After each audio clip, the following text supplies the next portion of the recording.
श्रीमद् भागवत गीता जी की जय, कृष्ण भगवान की जय। श्रीमद् भागवत गीता के 5वें अध्याय का 5वां अध्याय सभी भक्तजन सुने।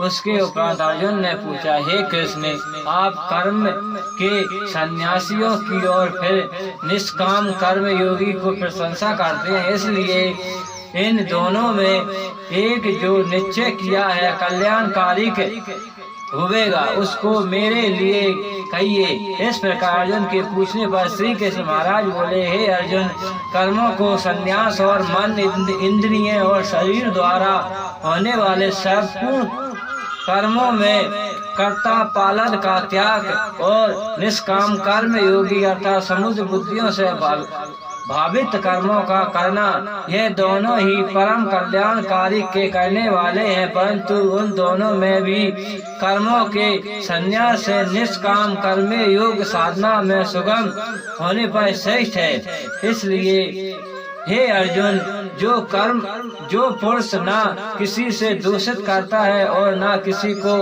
आकर्षित करता है, वह निष्काम कर्म योगी सदा सन्यासी हो समझने योग्य है, क्योंकि रोग दूषित आदि द्वंद्वों से रहित हुए पुरुष संपूर्ण का सांसारिक रूप बंधन से मुक्त हो जाते हैं। हे अर्जुन, ऊपर कहे हुए सन्यासी व निष्काम कर्म योगी को मुख लो अलग अलग फल वाले कहते हैं, ना कि पंडित जन, क्योंकि दोनों में से एक में भी अच्छी प्रकार की स्थिति हुई पुरुष दोनों के फल स्वरूप परम आत्मा को प्राप्त होते हैं। ज्ञान योगियों द्वारा जो परम धाम प्राप्त किए जाते हैं, निष्काम कर्म योगियों द्वारा भी वही प्राप्ति की जाती है।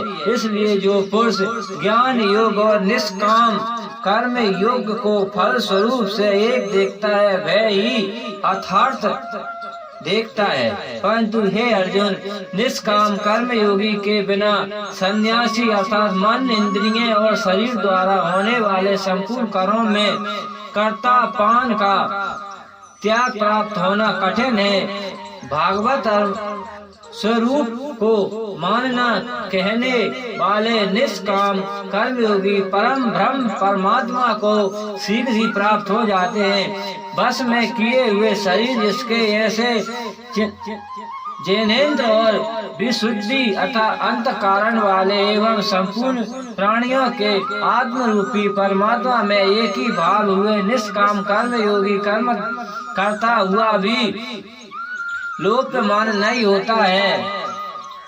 हे अर्जुन, तत्वों को जानने वाले संख्या योगी तो देखता हुआ, सुनता हुआ, स्पर्श करता हुआ, शीघ्र हुआ, भोजन करता हुआ, गमन करता हुआ, सोता हुआ, सेवन लेता हुआ, बोलते हुए, त्यागित हुए, ग्रहण करते हुए तथा आँखों को खोलना और खींचना हुआ भी सब इंद्रियां अपने अपने आश्रित में वर्तित रहते हैं। इस प्रकार समझते हुए निसंदेह ऐसे मन की मैं कुछ भी नहीं करता। परंतु हे अर्जुन, दही अभिमान नियमों द्वारा है साधना होना कठिन है और निष्काम कर्म योगी सुगम है, क्योंकि जो पुरुष सब कर्मों को परमात्मा में अपूर्ण करके और आसक्तियों को त्याग कर कर्म करता है, वही पुरुष जल से कमलों के भांति पत्ते के सदा पाप से लोपमान नहीं होता। इसलिए निष्काम कर्म योगी ममता बुद्धि द्वारा केवल इंद्रिय, मन, बुद्धि और शरीर द्वारा भी आसक्तियों को त्याग कर अन्य कारणों की शुद्धि के लिए कर्म करता है। इसी से निष्काम कर्म योगी कर्मों के फलों को परमेश्वर के अर्पण करके भावनात्मक प्राप्ति रूपी शक्ति को प्राप्त होता है और सकामी पुरुष फल में आश्रित हुआ, कामनाओं के द्वारा बनता हुआ, इसलिए निष्काम कर्म योगी उत्तम है। हे अर्जुन, बस में है अंत कारण जिसके ऐसे संख्या योग का आचरण करने वाले पुरुष तो निसंदेह न करते हुए और न करवाते हुए नो द्वार वाले शरीर रूपी घर में सब कर्मों को मन से त्याग कर अर्थात इंद्रियों के आश्रित में बरताते हुए ऐसे मानते हुए आनंद पूर्वक सच्चिदानंद घन परम आत्मा के स्वरूप में स्थित रहते हैं। परमेश्वर भी भांति प्राणियों के इन कर्तव्य पान को न कर्मों को तथा न कर्मों के फलों के संयोग को वास्तविकता में रचता है, किंतु परमात्मा के संक्रय से प्रकृति ही बढ़ती अर्थात गुण ही गुणों में बढ़ते रहते हैं। सर्वव्यापी परमात्मा ने किसी के पाप कर्मों को न किसी के शुभ कर्मों को भी ग्रहण करता है, किंतु माया के द्वारा ज्ञान ढका हुआ है, इससे सब जीव मोहित हो रहे हैं। परंतु जिनका भय अंत कारण का अज्ञात आत्मज्ञान द्वारा नाश हो गया है, उनका भय ज्ञान सूर्य के संदर्भ उस सच्चानंद घन परमात्मा को प्रकाशित करता है, अर्थात परमात्मा के स्वरूप को साक्षात करता है। हे अर्जुन, तत्व है बुद्धि जिनको तथा दधुद और मन जिनका और सच्चानंद घन परमात्मा तप में ही निरंतर एक ही भाव से स्थिर, जिनकी ऐसी तपस्या पुरुष ज्ञान के द्वारा पाप रहित हुए अपूर्ण रोभित वृत्तियों को अर्थात परम गति को प्राप्त होता है। ऐसे वे ज्ञानी जन बुद्धि और नियमित युक्त ब्रह्मा में तथा गौ हाथी कुत्ते चांडव में भी संभाव से देखने वाले ही होते हैं। इसलिए जिनका मन सम्य भाव में स्थिर है, उनके द्वारा इस जीवित अवस्था में ही संपूर्ण संसार जीत लिया गया है, अर्थात वे जीते हुए भी संसार से मुक्त हैं, क्योंकि सच्चानंद घन परमात्मा निर्दोष और स्वयं है। इससे वे सच्चानंद आनंद घन परमात्मा में ही स्थिर है। जो पुरुष प्रिय को अर्थात जिनको लोग प्रिय समझते हैं, उनको प्राप्त होकर हर्षित नहीं होते, और अप्रिय को अर्थात जिनको लोग अप्रिय समझते हैं, उनको प्राप्त होकर उद्वेगवान न होंगे। ऐसा स्थिर बुद्धि संयुक्त रहित प्रतवांत पुरुष सच्चानंद घन परम ब्रह्म परमात्मा में एक ही भाव से नित्य स्थित है। बाधा के विषय में अर्थात सांसारिक भोगों में संयुक्त रहे तथा कारण वाले पुरुष अंत कारण में जो भागवत ध्यान जनित आनंद है उसको प्राप्त होते हैं, और वह पुरुष सच्चानंद घन आनंद पार ब्रह्म परमात्मा रूपी योग में एक ही भाव से स्थिर हुए अक्ष आनंद को अनुभव करता है। जो है इंद्रिय और विषयों के संयोग से उत्पन्न होने वाले सब भोग है, वे यपि विषय पुरुषों को सुख रूप बचते हैं, तो भी निसंदेह दुखों के ही हेतु हैं और अधिक आनंद वाले अर्थात अनिश्चित है। इसलिए हे अर्जुन, बुद्धिमान विवेकी पुरुष उनमें नहीं रमते जो मनुष्य द्वारा शरीर के नाश होने से पहले ही काम और क्रोध से उत्पन्न हुए हैं। वे को सहन करने में समर्थ है, अर्थात काम क्रोध को जिसने सदैव के लिए जीत लिया है, वह मनुष्य इस लोक में योगी है और वह सुख आत्मा में ही आराम वाले हैं तथा जो आत्मा में ही ज्ञान वाले हैं। ऐसे वे सच्चानंद घन पार ब्रह्म परमात्मा के साथ एक ही भाव है। संख्या योगी शांत ब्रह्म को प्राप्त होते हैं। नाश हो गए हैं सब पाप जिनके साथ ज्ञान करके निवृत्त हो गए हैं। संयोग जिनका और संपूर्ण भूत प्राणियों के हित में है। रात्रि जिसकी एकांग हुई है, भगवान के ध्यान में चिंता जिनका, ऐसा ब्रह्मव्रत पुरुष शांति पर ब्रह्म प्राप्त होती है। काम क्रोध से रहित जीते हुए चिंता वाले पार ब्रह्म परमात्मा को साक्षात्कार किए हुए ज्ञानी पुरुषों के लिए सब ओर से शांति परमात्मा पार ब्रह्म ही प्राप्त है। हे अर्जुन, बाहरा के विषय भोग को न चिंता करते हुए बाहरा ही त्याग कर और नेत्र की दृष्टि को भूकिट बीच में स्थिर करके तथा नासिकाओं में विचरने वाले प्राणी और अपमान वायु को सम करके जीते हुए इंद्रिय मन और बुद्धि जिनकी ऐसी जो मुख्य प्राण मुनि इंद्र भय और क्रोध से रहित हैं, वह सदा मुक्त हो जाते हैं। और हे अर्जुन, मेरे भक्त मेरी को ज्ञान और तपों का भोगने वाले संपूर्ण लोकों के इंद्रियों को भी इंद्र और संपूर्ण भूत प्राणियों को समय अर्थात स्वयं रहित प्रेमी ऐसे तत्वों से जानकर शांति को प्राप्त होते हैं। और सच्चिदानंद आनंद परिपूर्ण शांति ब्रह्म के सिर्फ उनकी दृष्टि में और कुछ भी नहीं रहता, केवल वायुदेव ही वायुदेव रहते हैं। श्रीमद् भागवत गीता के 5वें अध्याय का समापन।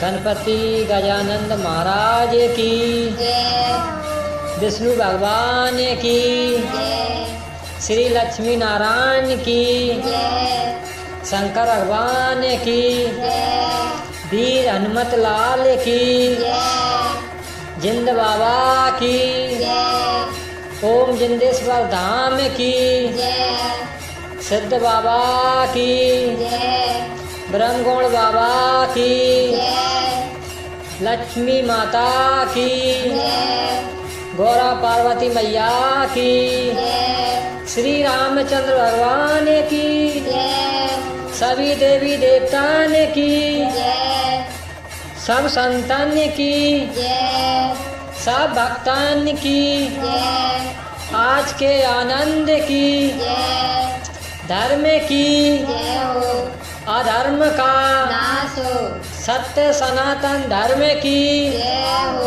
गौ माता की अपने अपने माता पिता की जय जय सीताराम। नमो पार्वती पते हर हर महादेव शंभु काशी विश्वनाथ गंगे। KSBMJD का पूरा अर्थ क्षीर सागर विष्णु महेश जिंदेश्वर धाम अरुण। इति श्रीमद् भागवत गीता की जय हो। श्री कृष्ण भगवान की जय। सभी भक्तजन ध्यान से सुने। 6वां अध्याय भागवत गीता जी का 6वां अध्याय। उसके उपरांत श्री कृष्ण महाराज बोले, हे अर्जुन, जो पुरुष कर्म के फलों को न चाहता हुआ करने योग्य कर्म करता है वह सन्यासी और योगी है, और केवल अग्नि को त्यागने वाला सन्यासी योगी नहीं है, तथा केवल क्रियाओं को त्यागने वाला भी सन्यासी योगी नहीं होता है। इसलिए हे अर्जुन, जिसको सन्यास ऐसा कहता है उसी को तू योग जान, क्योंकि संकल्पों को न त्यागने वाला कोई भी पुरुष योगी नहीं होता है। सम्यक बुद्धि रूपी योग में अरूढ़ होने की इच्छा वाले माननशील पुरुषों के लिए योग की प्राप्ति में निष्काम भाव से कर्म करना ही होता है, और योगी रूढ़ी के हो जाने पर उस योग रूढ़ी पुरुषों के लिए संकल्पों का अभाव ही कल्याण में हेतु कहा है। जिस काल में ना तो इंद्रियों को भोगने में स्थित होता है और ना कर्मों में ही अस्तित्व होता है। उस काल में सर्वव्यापी सर्वकल्पनों का त्यागी पुरुष योगी रूढ़ी कहा जाता है। यह योग रूढ़ता कल्याण में हेतु कही है। इसलिए मनुष्य को चाहते कि अपने द्वारा अपना संस्कार समुद्र से उद्धार करें और अपने आत्मा को आधी गति में ना पहुंचावे, क्योंकि यह जीव आत्मा आप ही तो अपना मित्र है और आप ही अपना शत्रु है, अर्थात और कोई दूसरा शत्रु या मित्र नहीं है। उस जीव आत्मा का तो है आप ही मित्र कि जिस जीव आत्मा द्वारा मन और इंद्रिय सहित शरीर जीता हुआ है और जिसके द्वारा मन और इंद्रिय सहित शरीर नहीं जीता गया है, उसका भय आप ही शत्रु के सदस्य शत्रुता में बतराते हैं। उसका भय आप ही शत्रु के संदर्भ शत्रुता में बतराते हैं। हे अर्जुन, सर्दी गर्मी सुख दुख मायों में तथा मन और अपमानों में जिसके अंत कारणों की प्रवृत्ति अच्छी प्रकार शांत है अर्थात बेकार रहित है, ऐसे स्वाधीन आत्मा वाले पुरुषों के ज्ञान में सच्चिदानंद घन परमात्मा सम्मित प्रकार से स्थिर है, अर्थात उसके ज्ञान में परमात्मा के सिवा अन्य कुछ है ही नहीं।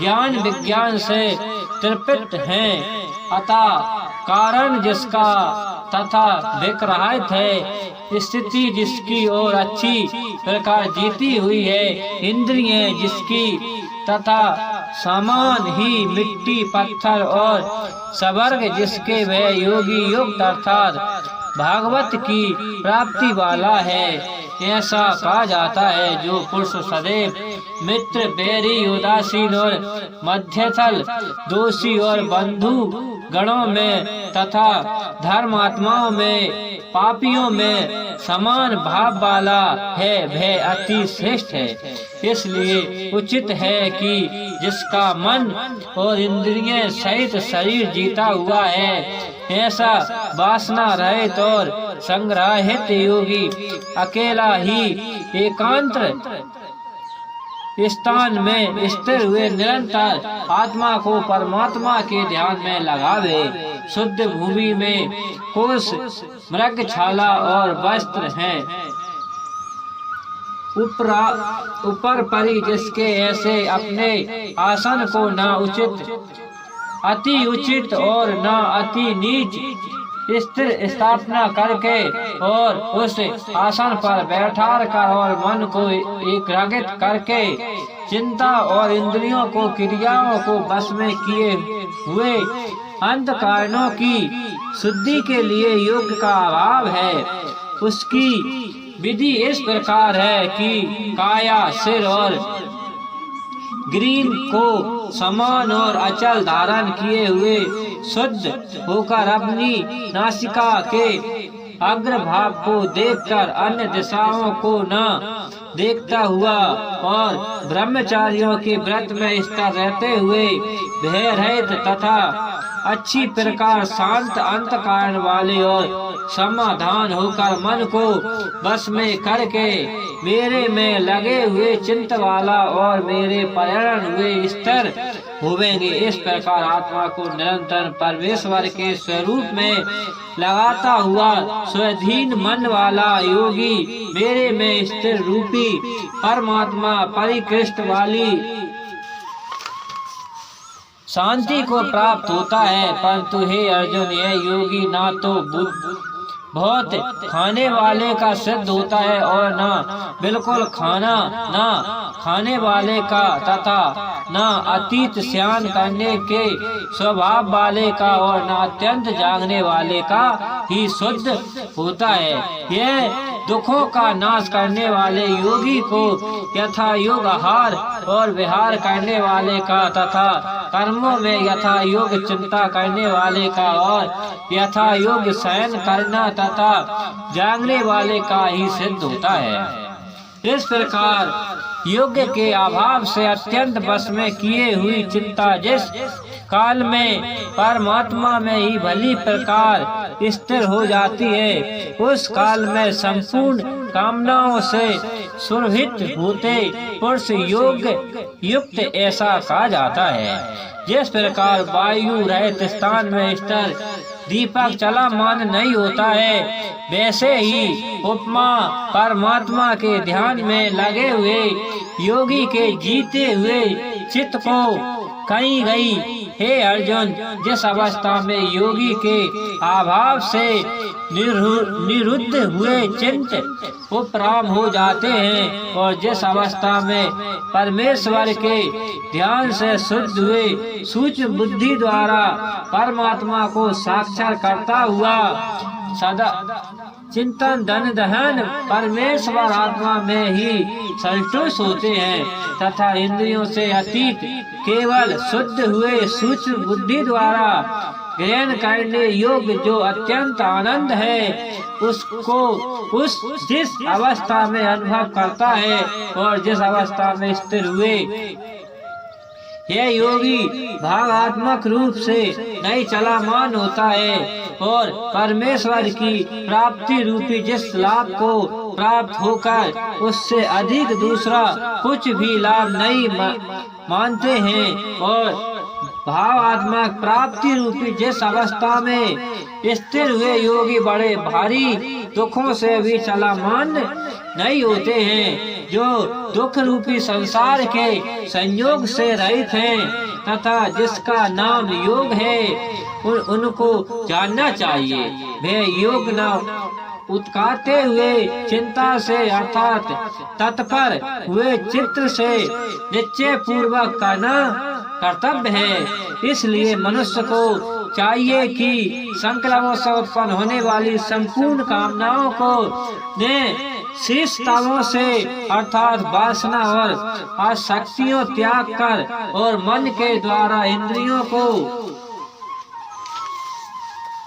समुदाय को सब ओर से ही अच्छी प्रकार बस में करके क्रम से अभ्यास करते हुए उपयुक्त माताओं को प्राप्त होवे तथा धैर्य युक्त बुद्धि द्वारा मन को परमात्मा में स्थिर करके परमात्मा के सिवा और कुछ भी चिंता ना करें, परंतु जिसका मन बस में नहीं होता हुआ हो उसको चिंता ना करें, परंतु जिसका मन बस में नहीं होता हो उसको चाहिए कि यह स्थिर न रहने वाले और संचर मन जिस जिस कारणों से सांसारिक पदों में विचरित है उससे रोककर बारंबार परमात्मा में ही निरुद्ध करें। क्योंकि जिसका मन अच्छी प्रकार शांत है और जो पापों से रहित है और जिसका रजगुण शांत हो गया है, ऐसे इस सच्चानंद घन ब्रह्म के साथ एक ही भाव हुए योगी को अति उत्तम आनंद प्राप्त होता है। पाप रहित योगी इस प्रकार निरंतर आत्मा को परमात्मा में लगाता हुआ सुख पूर्वक पर ब्रह्म परमात्मा की प्राप्ति रूपी आनंद अत्यंत आनंद को अनुभव करता है। हे अर्जुन, सर्वव्यापी अनंत चिंतन में एक ही भाव से स्थिर रूपी योगी से युक्त हुए आत्मा वाले तथा सब में समभाव से देखने वाले योगी आत्मा को संपूर्ण भूतों में वर्गों में जलने के सदा व्यापक देखते हैं और संपूर्ण भूतों को आत्मा में देखता है। अर्थात जिस स्वर्ण से जग हुए पुरुष सर्वमान के संसार को अपने अंतर संकल्पों के आधार देखता है, वैसे ही वह पुरुष संपूर्ण भूतों को अपने सर्वव्यापक अनंत चिंतन आत्मा के अंतर्गत संकल्पों के आधार देखता है।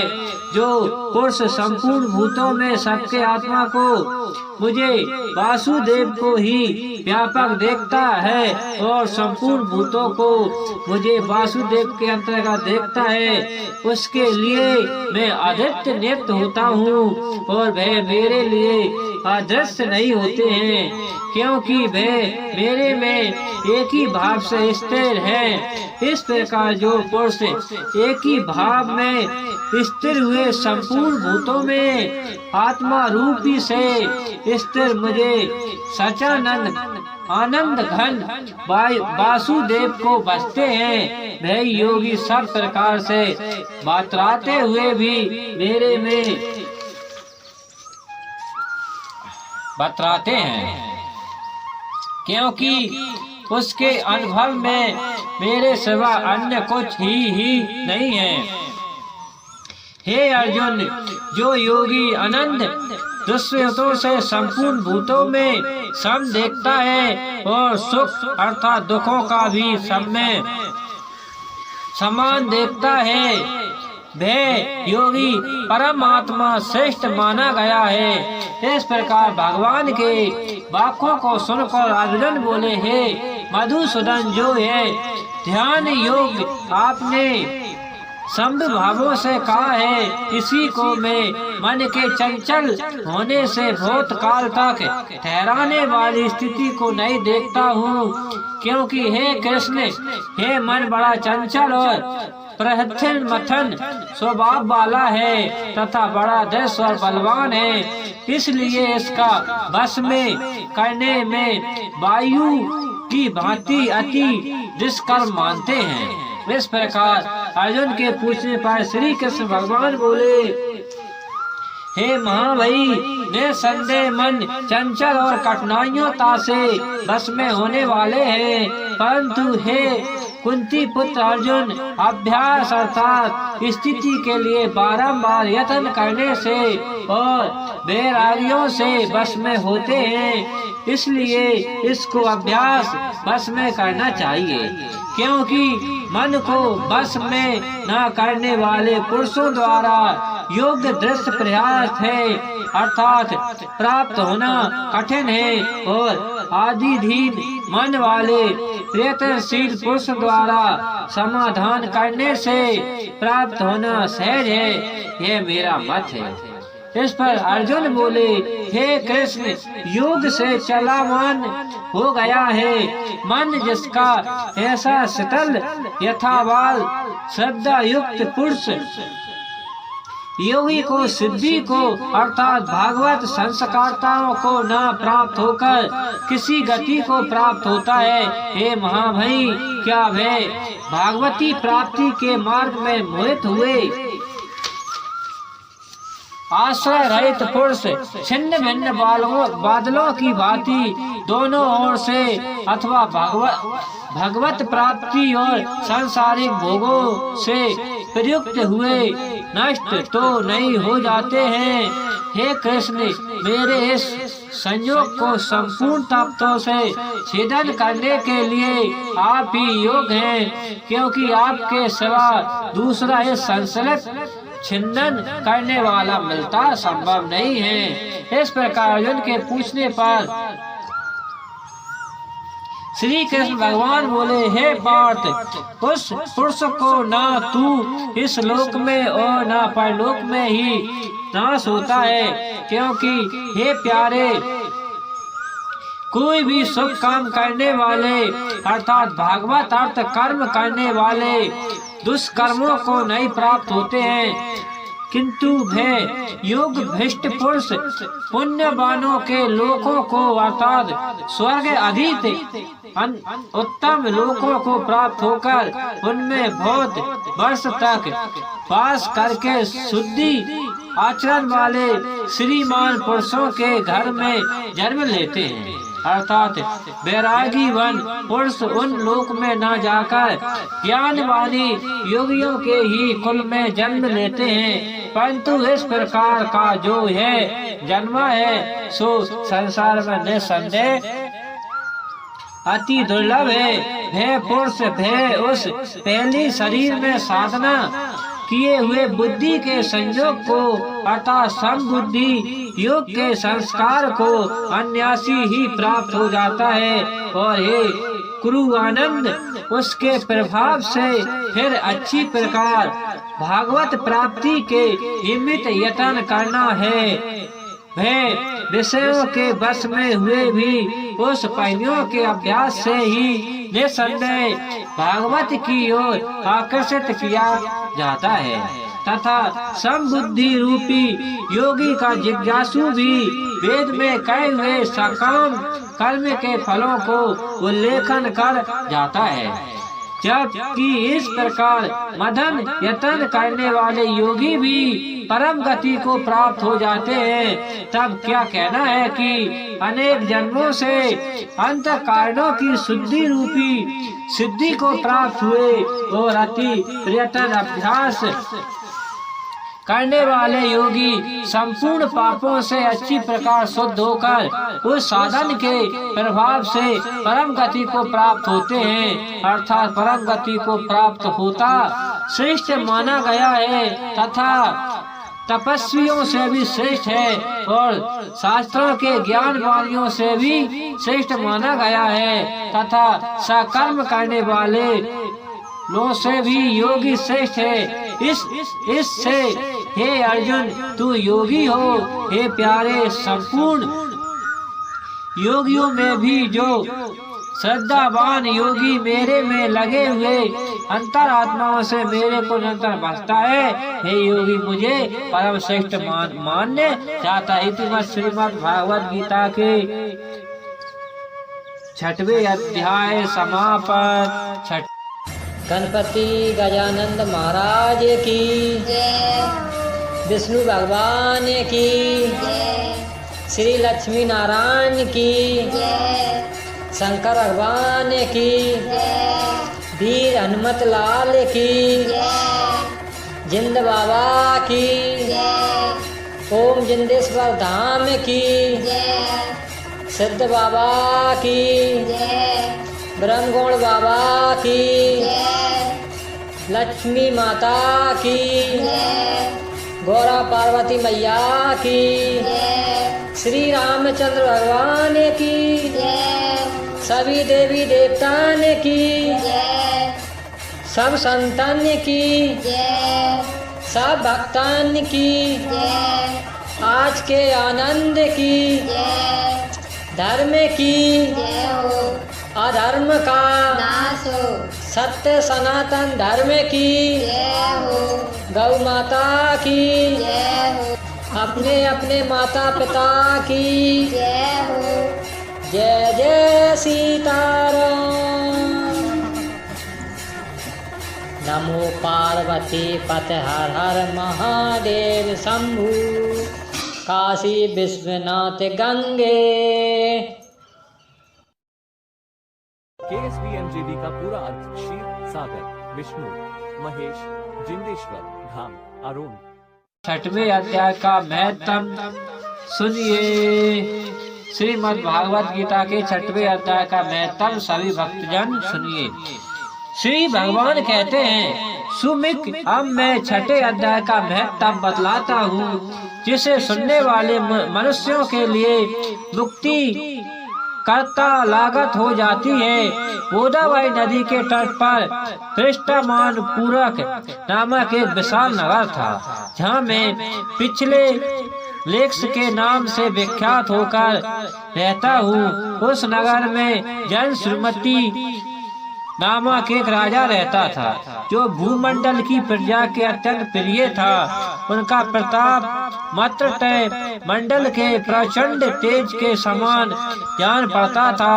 प्रतिदिन होने वाले यज्ञ के धुएं से नंद वन के कल्प वृक्ष इस प्रकार काले पड़ गए थे, मानो राजा की असाधारण दंडनीशीलता देखकर वे उलझित हो गए हों। उनके यज्ञ में प्राप्त पुण्य सा के रस शुभाम दान में सदा अस्थित होने के कारण देवता लोग कभी प्रतिष्ठा पूर्व को छोड़कर भय नहीं जाते।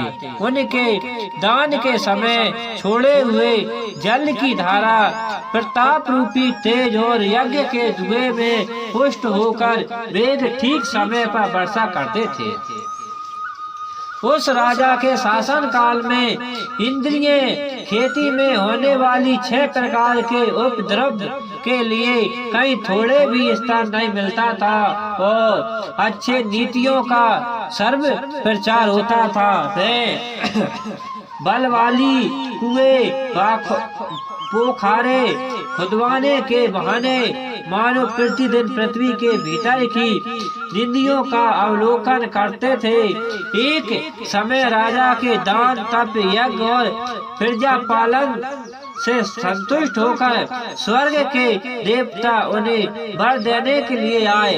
वे कमल नल के समान उज्जवल हंसों का रूप धारण करके अपनी पंख हिलाते हुए आकाश मार्ग से चलने लगे। बड़ी उतावले वाली के साथ उड़ते हुए वे सभी हंस परंपरागत बातचीत भी करते जाते थे। उनमें से एक वृद्ध आदि 2-3 हंस वेग से उड़कर आगे निकल गए।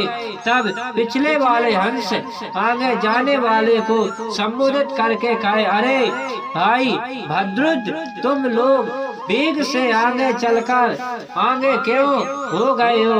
यह मार्ग बड़ा दुर्गम है, इसमें हम सबको साथ मिलकर चलना चाहिए, क्योंकि तुम दिखाई नहीं देते। यह सामने ही पुण्य मूर्ति महाराज जल श्रीमती का तेज पंच अत्यंत स्तंभ रूपी से प्रकाशमान हो रहा है। उस तेज से भस्म होने की आशंका है, अतः सावधान होकर चलना चाहिए। पिछले वाले हंस के यह वचन सुनकर आगे वाले हंसनी पढ़े और उच्च स्वर्ग से उनकी बातों को अवहेलना करते हुए बोले, अरे भाई, क्या इस राजा जन श्रीमती का तेज ब्रह्मवादी महात्मा रिंग के तेज से भी अधिक तीव्र है? हंस की यह बात सुनकर राजा जल श्रीमती अपने उच्च महलों के छत से उतर गया और सुख पूर्वक आसन पर विराजमान हुआ। अपने सारथी को बुलाकर बोला, जाओ महात्मा रिंग को यहाँ ले आओ। राजा का यह अमृत के समान वचन सुनकर वह महे नामक सारथी प्रतंत प्रकट हुआ, नगर से बाहर निकला। सबसे पहले उसने मुक्तिदानी काशीपुरी को यात्रा की, जहाँ जगत के स्वामी भगवान विश्वनाथ मनुष्य को उपदेश दिया करते हैं। उसके बाद वह गया क्षेत्र में पहुंचा, जहाँ प्रफुल्ल नैनो वाली भगवान गदाधारी संपूर्ण लोकों को उद्धार करने के लिए निवास करते हैं। तत्पश्चात नाना तीर्थों में भ्रमण करते हुए सारथी पाप नाशनी मथुरापुरी में गया। वह भगवान श्री कृष्ण आदि स्थान है, जो परम महान एवं मोक्ष प्रदान करने वाला है। वेद और शास्त्रों में वह तीर्थ तिरपर भंड पति भवन गोविंद के अवतारण स्थान के नाम से प्रसिद्ध है। नाना देवता और ब्रह्मा उसका सेवन करते हैं। मथुरा नगर कलिक नंदिनी यमुना के किनारे शोभा पाता है। उसकी आकृति अर्धचंद्र के समान प्रतीत होती है। यह सब तीर्थों के निवास से परिपूर्ण है। परम आनंद प्रदान करने के कारण सुंदर प्रतीत होता है। गोवर्धन पर्वत के होने से मथुरा मंडल की शोभा और भी बढ़ गई है। वह पवित्र वृक्ष और लताओं से अवृत है। उसमें 12 वन है। परम पुण्यमान तथा सबको विश्राम देने वाली स्मृति के आधारभूत भगवान श्री कृष्ण की आधार भूमि है।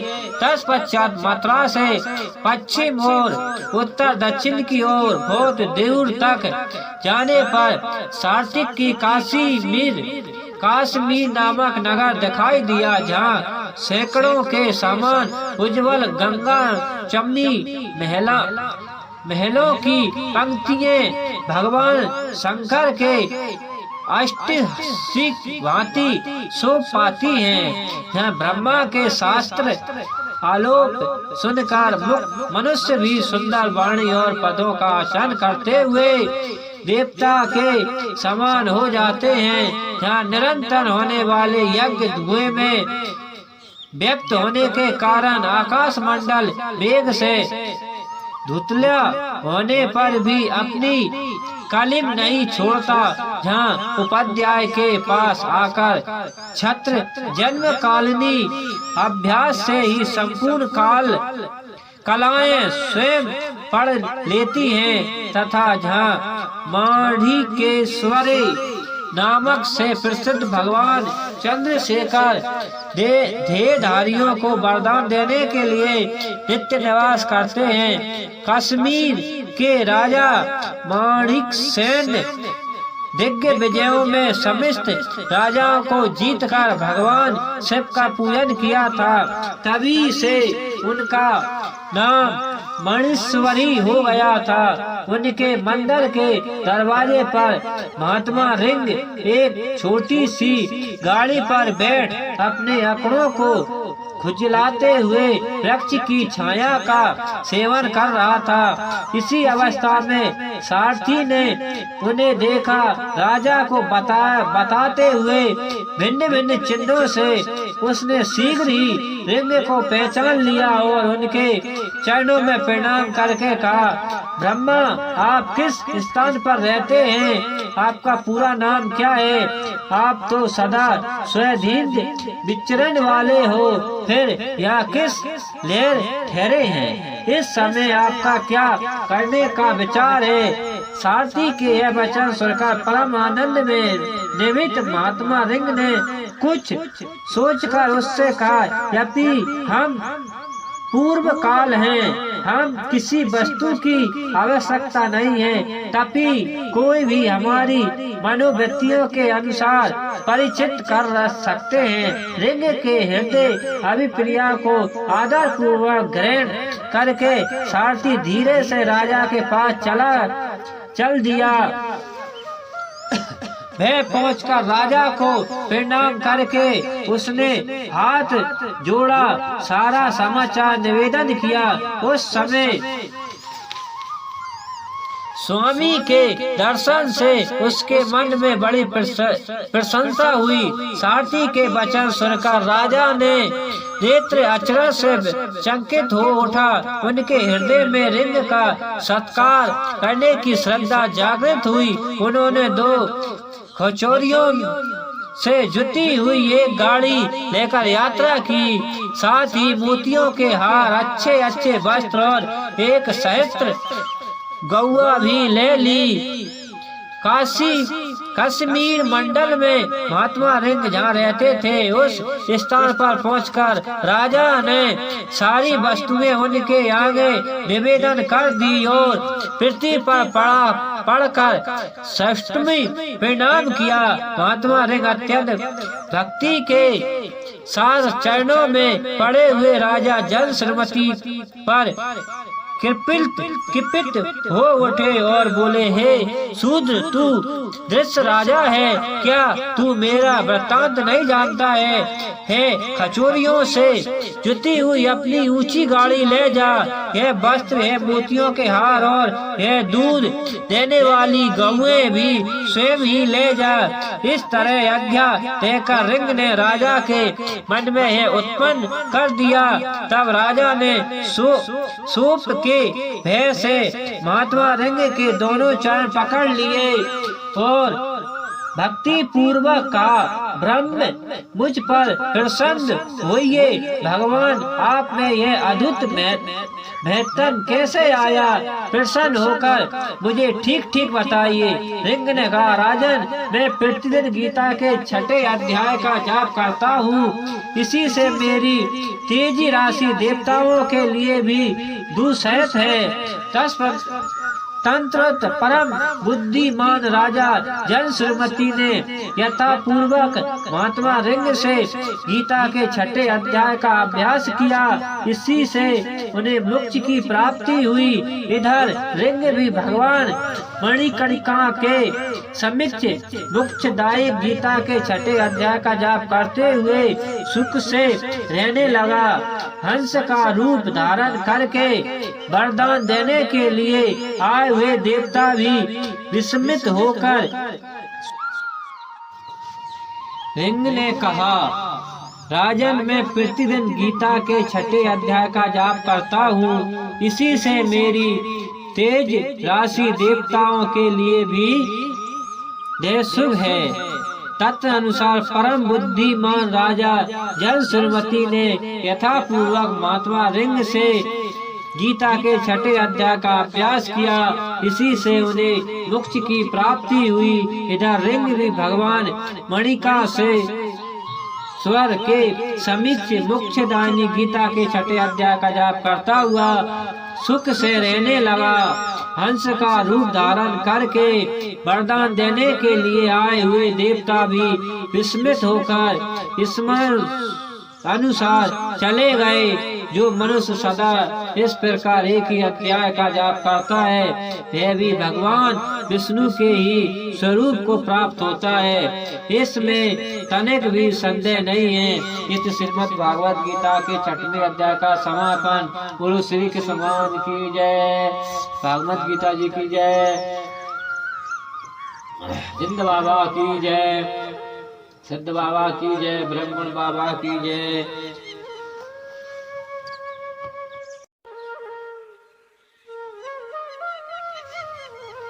श्रीमद् भागवत गीता जी की जय हो। श्री कृष्ण भगवान की जय। सभी भक्तजन श्रीमद् भागवत गीता के 7वें अध्याय का 7वां अध्याय का सेवन करेंगे, सुनेंगे।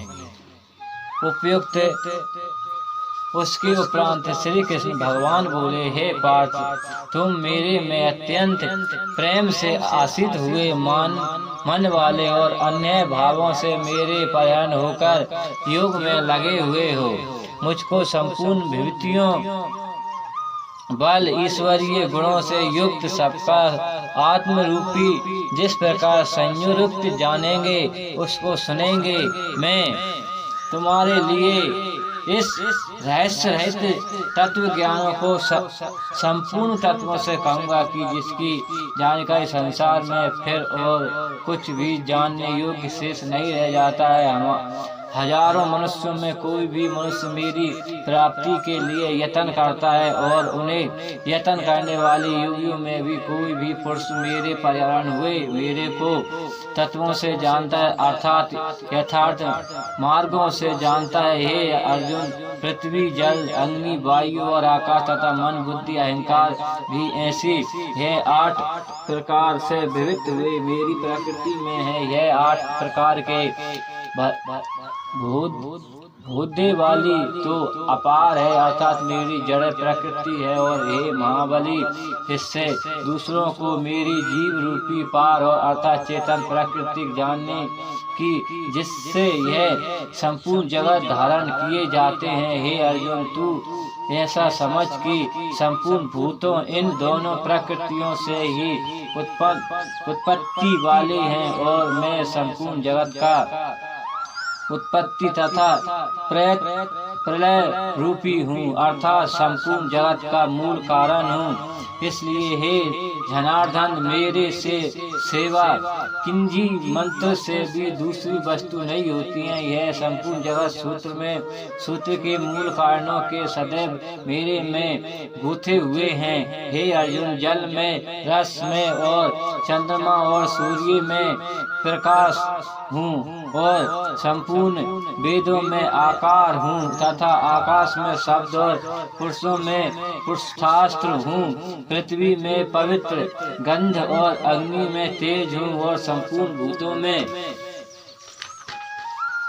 उनका जीवन हूँ, अर्थात जिससे यह जीवित हैं वह मैं हूँ और तपस्वियों में भी तप मैं हूँ। हे अर्जुन, तू संपूर्ण भूतों का सनातंत्र कारण मेरे को ही जान, मैं बुद्धिमानों का बुद्धि और तेजस्वियों का तेज हूँ।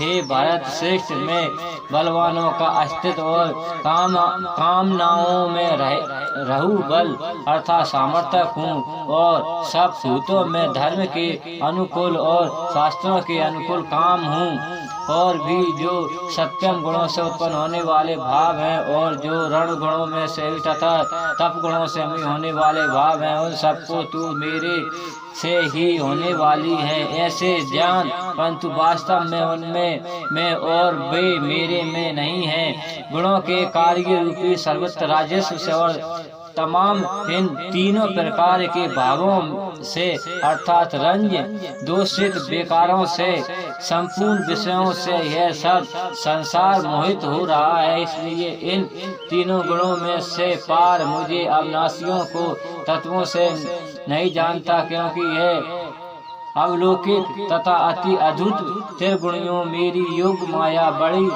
विस्तृत है, परंतु जो पुरुष मेरे को निरंतर भजते हैं वे इस माया को लेखन कर जाते हैं अर्थात संसार से तार जाते हैं। ऐसे सुगम उपाय होने वाले भी माया द्वारा हर हुए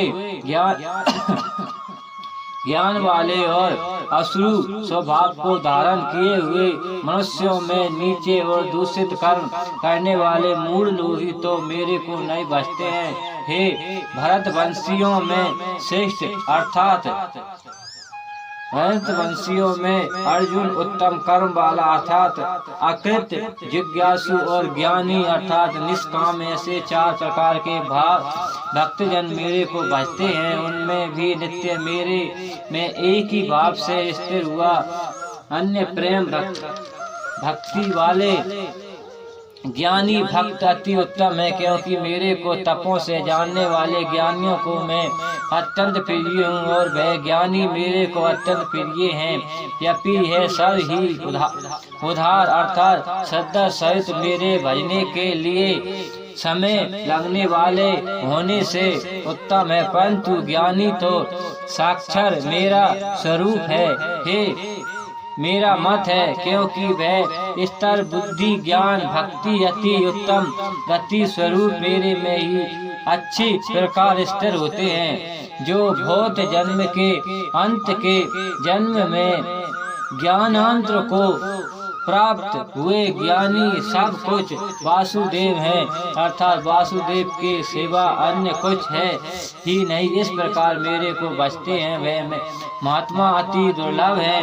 हे अर्जुन, जो विषय शास्त्र पुरुषों द्वारा वो तो अपने स्वभाव से प्रेम हुए तथा उन भोगों को कामनाओं द्वारा ज्ञान से भ्रष्ट हुए उसे नियमों को धारण करके अर्थात जिस देवी देवता की पूजा के लिए जो नियम लोक में प्रसिद्ध है वह उसे नियमों को धारण करके अन्य देवताओं को भी भजते हैं अर्थात पूजते हैं। जो सकर्मी भक्ति जिस देवता की स्वरूपियों को श्रद्धा से पूजना चाहते हैं उस भक्ति को मैं उसी ही देवता के प्रति श्रद्धा को स्तर करता हूँ। वह पुरुष उस श्रद्धा से युक्त हुए उस देवताओं के पूजन की चेष्टा करते हैं और उस देवता से मेरे द्वारा ही विधान किया हुआ उन इच्छाएं भोगों को निसंदेह प्राप्त होते हैं, परंतु उन अल्प बुद्धि वालों को वह फल नाशवान है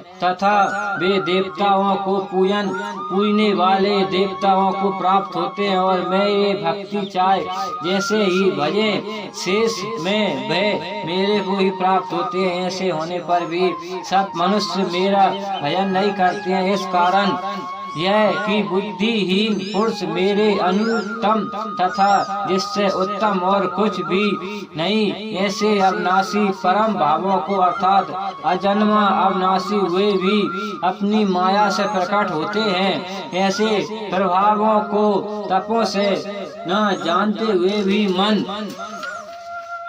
इंद्रियों से पार मुझे चंद्रदान से परमात्मा को मनुष्यों को भांति जन्म देकर प्रकृति भावों को प्राप्त हुए मानते हैं। अपनी योग्य माया से छिपी हुई सबके प्रत्यक्ष नहीं होते हैं, इसलिए वे अज्ञानी मनुष्य द्वारा जन्म रहित अविनाशी परमात्माओं को तत्वों से नहीं जानते हैं, अर्थात मेरे को जन्म मरण मरने वाले समझते हैं। ये अर्जुन पूर्व में व्यतीत हुए और वर्तमान में स्थिर तथा अन्य होने वाले सब भूतों को मैं जानता हूँ, परंतु मेरे को कोई भी नहीं श्रद्धा भाव रक्त पुरुष नहीं जानते हैं, क्योंकि ये भारतवंशी अर्जुन संसार में इच्छा और दोष से उत्पन्न हुए हैं। सुख दुखों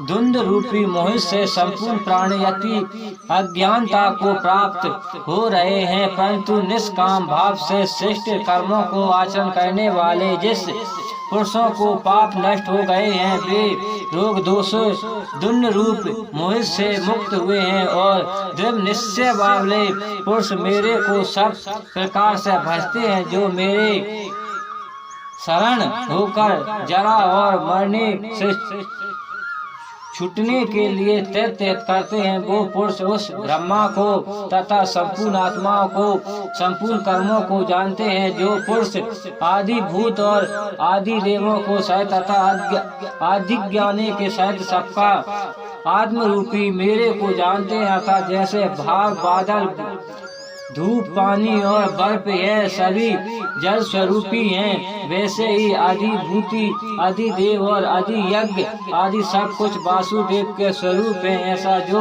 जानता है वह युक्ति चिंतन वाले पुरुष अंत काल में भी मुझको ही जानते हैं, अर्थात प्राप्त होते। श्रीमद् भागवत गीता के 7वें अध्याय का समापन। गणपति गजानंद महाराज की, विष्णु भगवान की, श्री लक्ष्मी नारायण की, शंकर भगवान की, वीर हनुमत लाल की, जिंद बाबा की, ओम जिंदेश्वर धाम की, सिद्ध बाबा की, ब्रह्मगुण बाबा की, लक्ष्मी माता की, गौरा पार्वती मैया की, श्री रामचंद्र भगवान की, सभी देवी देवतान की, सब संतान की, सब भक्तान की, आज के आनंद की, धर्म की अधर्म का नाश हो, सत्य सनातन धर्म की गौ माता की, अपने अपने माता पिता की जय जय सीताराम। नमो पार्वती पते हर हर महादेव शंभु, काशी विश्वनाथ गंगे। KSVMJD का पूरा अर्थ शिव, सागर, विष्णु, महेश, जिंदेश्वर, धाम, अरुण।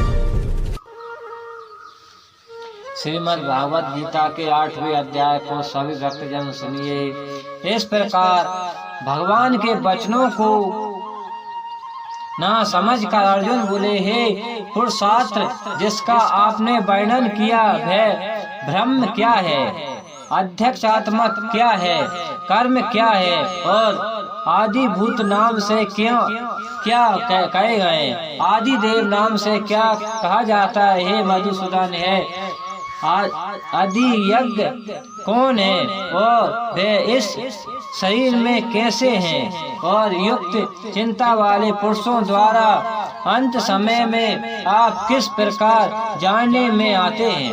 इस प्रकार अर्जुन के प्रश्न करने पर श्री कृष्ण भगवान बोले, हे अर्जुन, परम अक्षर अर्थात जिसका कभी नाश नहीं होता, ऐसे चिंतन धीन आत्मा घनन परमात्मा तू ब्रह्म है और अपना स्वरूप अत्यंत जीव आत्मा नाम से कहा जाता है तथा भूतों के भावों को उत्पन्न करने वाले शस्त्र बहुत यज्ञ दान और होम आदि के निमित्त जो दिव्य बौद्धिक का त्याग है वही कर्म नाम से कहे रहे हैं। उत्पन्न बिन नाम धर्म वाले सब पद अभिभूत हैं और हिरण्यमक्ष पुरुष आदि देव और हे धैर्यधारियों में श्रेष्ठ अर्जुन इस प्रकार शरीर में बहुदेव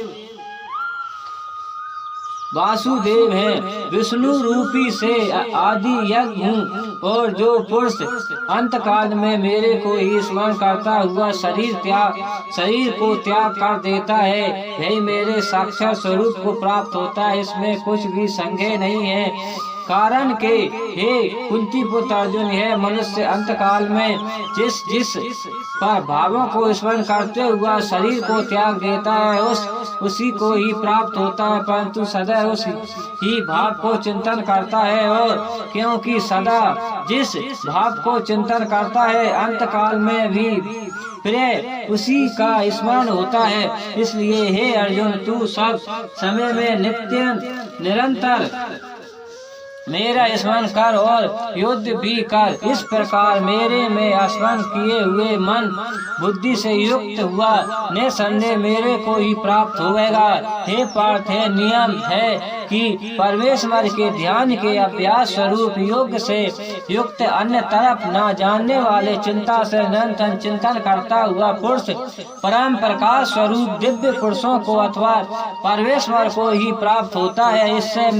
इसी से जो पुरुष सर्वज्ञ अनिज्ञ सबके निमित्त सूक्ष्म में भी आदि सूक्ष्म सबके धारण पुरुषार्थ करने वाले अंचय स्वरूप सूर्य के सदैव नित्य चिंतन प्रकाश रूपी अविद्या से अति मेरे शुद्ध सनातन घन परमात्मा को स्मरण करता है। वह भक्ति युक्त पुरुष अंत काल में भी युग बल से भुटिका के माध्यम से परमाणु को अच्छा प्रकार स्थापित करने के फिर निश्चय मन से स्मरण करता हुआ उस दिव्य स्वरूपी परम पुरुष परमात्मा को ही प्राप्त होता है। हे अर्जुन वेद के जानने वाले विज्ञान जिस सच्चिदानंद घनंद स्वरूपी परम पद को ओकार नाम से कहते हैं और अस्तित्व रहित यतिशील महात्मा जन जिस प्रवेश करते हैं तथा जिस परम पद को चलने वाले ब्रह्मचारी का आसन करते हैं उसे परम पद को तेरे लिए साक्षात से कहूँ। हे अर्जुन सब इंद्रियों को द्वारा को रोक कर यथा इंद्रियों को विषयों से हटाकर तथा मन को इंद्रियों में स्थिर करके और अपने प्राण को मस्तिष्क में स्थापित करके योगी धारणों में स्थिर हुआ जो पुरुष ऐसा इस एक अक्षर रूपी ब्रह्म को उच्चारण करता हुआ और उसके यथा रूपी मेरे को चिंतन करता है शरीर को त्याग कर जाता है वह पुरुष परम गति को प्राप्त होता है। हे अर्जुन जो पुरुष मेरे में अन्य चिंतन से स्थिर हुआ सदा ही निरंतर मेरे को स्मरण करता है उस निरंतर मेरे में है वे योगी के लिए मैं सुलभ हूँ अर्थात सहज ही प्राप्त हो जाता हूँ। वे परम सिद्धि को प्राप्त होते हुए महात्मा जन मेरे को प्राप्त होकर दुखों को स्थान रूपी क्षण भर को पुनः जन्म को नहीं प्राप्त होते हैं क्योंकि हे अर्जुन ब्रह्म लोक से लेकर सब लोग पुनरोभिति स्वभाव वाले और जिनको प्राप्त होकर पीछे संसार में आना पड़ा ऐसा है। परंतु हे कुंती पुत्र अर्जुन मेरे को प्राप्त होकर उसका पुनः जन्म नहीं होता है क्योंकि मैं कालातीत हूँ। यह सब ब्रह्म आदियों के लोग काल करके अभिधि काल वाले होने से निश्चित है। हे अर्जुन ब्रह्मा का जो एक दिन है उसी को हजारों चौकड़ियों युक्त ताक अवधि वाले और रात्रि को भी हजारों चौकड़ी युक्ति अवधि तक जो पुरुष तत्व से जानता है अर्थात काल करके आदि वाला होने से ब्रह्मलोक को भी अनित्य जानता है। वह योगी जन काल के तत्वों को जानने वाले, इसलिए वो यह भी जानते हैं कि संपूर्ण दृश्य मात्र भूत गण ब्रह्मा के दिन के प्रवेश काल में अवस्था में था ब्रह्म के सूक्ष्म शरीर से उत्पन्न होते हैं और ब्रह्मा की रात्रि के प्रवेश काल में उसे यथावत नाम ब्रह्म के सूक्ष्म शरीर में ही लय होता है। वह ही है भूत समुद्र उत्पन्न होकर प्रकृति के वश में हुए रात्रि के प्रवेश काल में लय होती है और जिनके प्रवेश काल में फिर उत्पन्न होता है। हे अर्जुन, इस प्रकार ब्रह्मा के 100 वर्ष पूर्ण होने से अपने लोक सहित ब्रह्मा भी शांत हो जाते हैं, परंतु उस अवस्था से भी अति पार दूसरा अर्थात विलक्षण जो सनातन अव्यक्त भाव है, वही सच्चिदानंद घन पूर्ण ब्रह्म परमात्मा संभूतों को नष्ट होने वाला भी नहीं नष्ट होता है। जो वह अव्यय अक्षर ऐसे कहे गए हैं, उस ही अक्षर नाम का अव्यक्त भाव को परम गति कहते हैं तथा जिस सनातन अवस्था भाव को प्राप्त होकर मनुष्य पीछे नहीं आते हैं, वह मेरे परम धाम है। और हे पार्थ, जिस परमात्मा के अंतर्गत सर्वभूत हैं और जिस सच्चिदानंद घन परमात्मा से है सब जगत पर पूर्ण है, वह सनातन अवस्था परम पुरुष अन्य भावों से प्राप्त होने वाले हैं। हे अर्जुन, जिस काल में शरीर त्याग कर गए हैं, योगी जन पीछे न आने वाले गति को और पीछे आने वाले गति को भी प्राप्त होते हैं। उस काल को अर्थात मार्ग को कहिए। उन दोनों प्रकार के मार्गों में से जिन मार्गों में ज्योतियों की अग्र अभिमानी देवता है और जिनका अभिमानी देवता है तथा सुकक्ष पक्ष का अभिमान देवता है और उत्तर रामायण के 6 महीने का अभिमान देवता है, उस मार्ग से मार कर गए हैं। ब्रह्म वेदक अर्थात परमेश्वर की उपासना से परमेश्वर को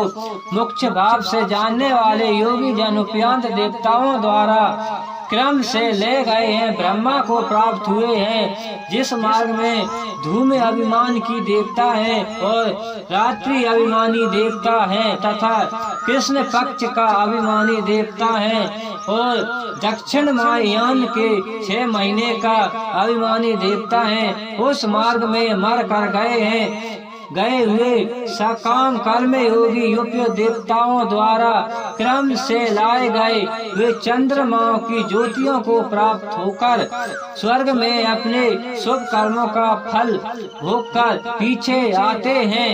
क्योंकि जगत के यह 2 प्रकार के शुक्ल और कृष्ण अथवा देवयन और पीताम्बर मार्ग सनातन माने गए हैं।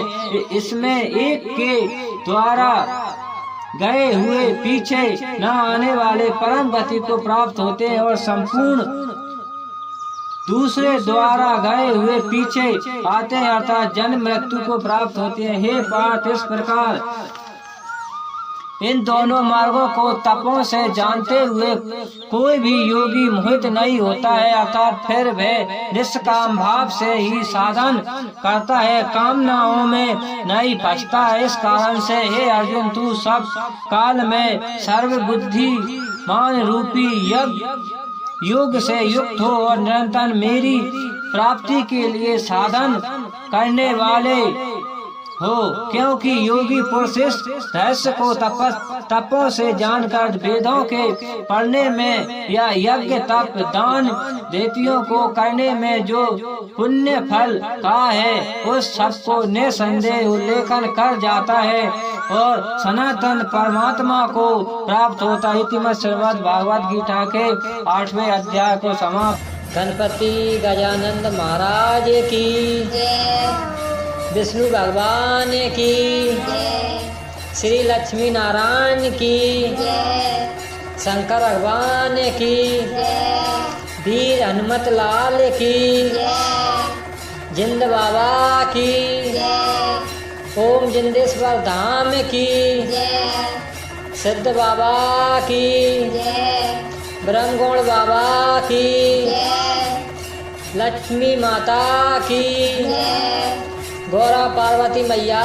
की, श्री रामचंद्र भगवान की, सभी देवी देवतान की, सब संतान की, सब भक्तान की, आज के आनंद की, धर्म की अधर्म का नाश हो, सत्य सनातन धर्म की, गौ माता की, अपने अपने माता पिता की, जय जय सीताराम।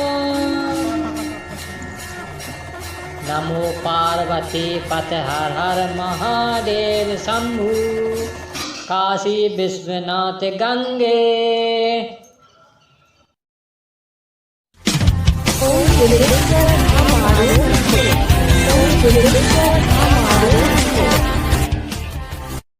सातवें अध्याय का महत्व सुनिए सभी भक्ति जन।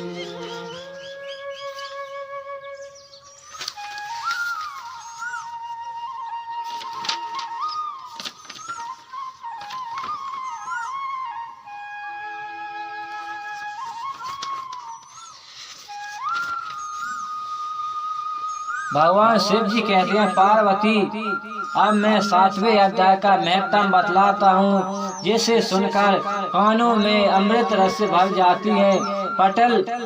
पटेलपुरी नामक एक दुर्गम नगर है, जिसका गोपाल द्वार बहुत ही उच्च है। उस नगर में शंकुकर्ण नामक एक ब्राह्मण रहता था। उसने वेश्या वृत्ति का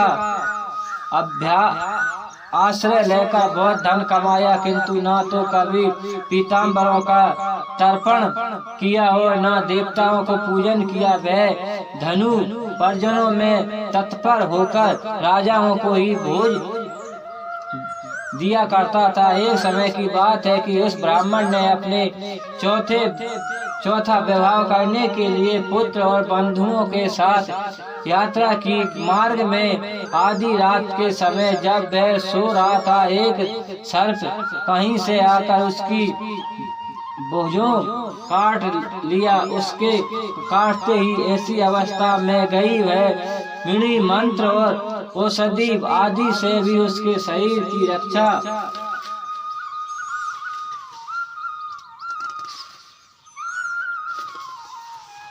आधे जान पड़ी। तत्पश्चात कुछ ही क्षणों में उनके परिणाम पोखर उखड़ गए। फिर बहुत समय के बाद वह भूत प्रीत सर्प योनि में उत्पन्न हुआ। उनका चिंत धन की वासना में बंधा हुआ था। उसने पूर्व व्रत काल को स्मरण करके सोचा, मैंने जो घर के बाहर करोड़ों की संख्या में अपना धन गाड़ रखा है, उससे इन पुत्रों को विजित करके स्वयं ही उसकी रक्षा करूंगा। एक दिन सांप की योनि से पीड़ित होकर पिता ने स्वर्ग में अपने पुत्र के समक्ष आकर अपना मन भाव बताया। तब उसके निष्कुंड पुत्र ने सवेरे उठकर बड़े विस्मित के साथ एक दूसरे से सुबह बताया बात कही। उनमें से मांछिल पुत्र कुल्हाड़ी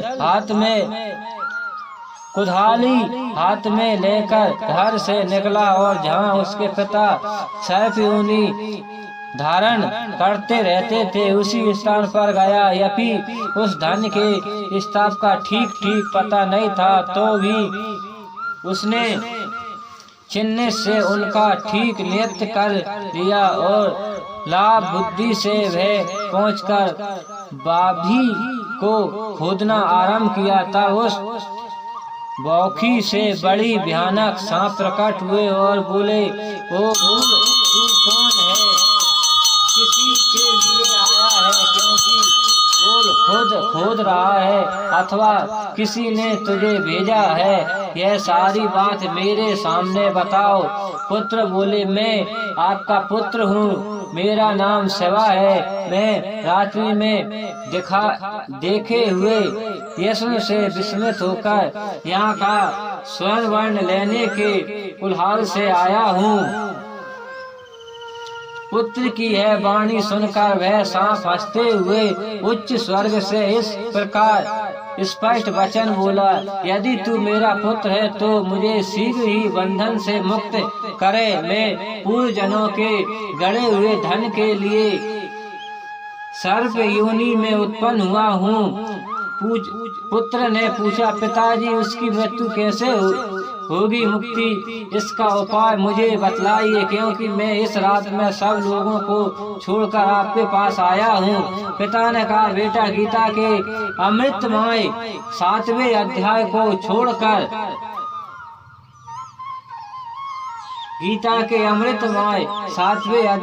को छोड़कर मुझे मुक्त करने में तीर्थ दान तप और ज्ञान भी सर्विक समर्थित नहीं है। केवल गीता का 7वां अध्याय ही प्राणियों के जरा मृत्यु आदि दुखों को दूर करने वाला है। पुत्र, मेरे श्रद्धा के दिन समाप्त अध्यापक पाठ करने वाले ब्राह्मणों को श्रद्धा पूर्वक भजना भोजन कराइए, इससे निसंदेह मेरी मुक्ति हो जाएगी। वास्तविक अपनी शक्ति के अनुसार पूर्व श्रद्धा के साथ वेद विद्या में प्रेरण अन्य ब्राह्मणों को भी भोजन कराया। सर्व योनि में पड़े हुए पिता के यह वचन सुनकर सभी पुत्रों ने उसकी अज्ञान के अनुसार तथा उससे भी अधिक किया। सब सुकर्मा ने अपनी सर्व योनि को त्याग कर दिव्य देह धारण किया और सारा धन पुत्र के अधीन कर दिया। पिता ने करोड़ों की संख्या में जो धन बटोर कर दिया था, उससे वह सदाचारी पुत्र बहुत प्रसन्न हुआ। उनकी बुद्धि धर्म में लगी हुई थी, इसलिए उन्हें बलवानी कुआ, बुखारे, यज्ञ और देव मंदिरों के लिए उस धन का उपयोग किया और अन्य शाला भी बनवाई। तत्पश्चात 7वें अध्याय का सदा जाप करते हुए उन्हें मोक्ष प्राप्त हुआ। पार्वती है, तुम्हें 7वें अध्याय महत्तम बताया गया है, जिसके श्रवण मात्र से मानव सब पातकों से मुक्त हो जाता है। इति श्रीमद् भागवत गीता के 7वें अध्याय का समापन। बोलो श्री कृष्ण भगवान की जय। श्रीमद् भागवत गीता जी की जय। गणपति गजानंद महाराज की जय। विष्णु भगवान की जय। श्री लक्ष्मी नारायण की जय। शंकर भगवान की जय। वीर हनुमत लाल की जय। जिंद बाबा की जय। ओम जिंदेश्वर धाम की जय। सिद्ध बाबा की जय। ब्रह्मगुण बाबा की जय।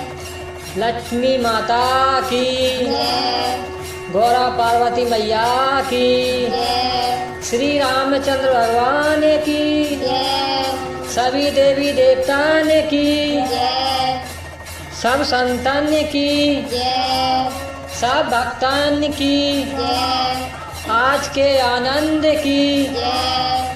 धर्म की जय हो, अधर्म का नाश हो। सत्य सनातन धर्म की जय हो। गौ माता की जय हो। अपने अपने माता पिता की जय हो। जय जय सीताराम। नमो पार्वती पते हर हर महादेव शंभु। काशी विश्वनाथ गंगे।